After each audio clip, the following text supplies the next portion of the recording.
सत्याच्या मोर्चावर सुजय विखे पाटलांनी देखील जोरदार टीका केली आहे.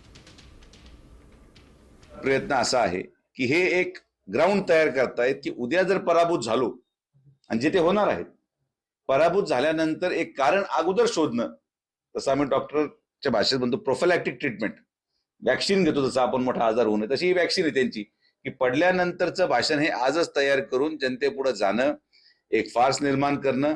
आणि मला पूर्णपणे विश्वास आहे की या मोर्चा ही गोष्ट सिद्ध करून जाते की त्यांना येणाऱ्या स्थानिक स्वराज्य संस्थेच्या निवडणुकीमध्ये त्यांचा पराभव स्पष्ट दिसत आहे.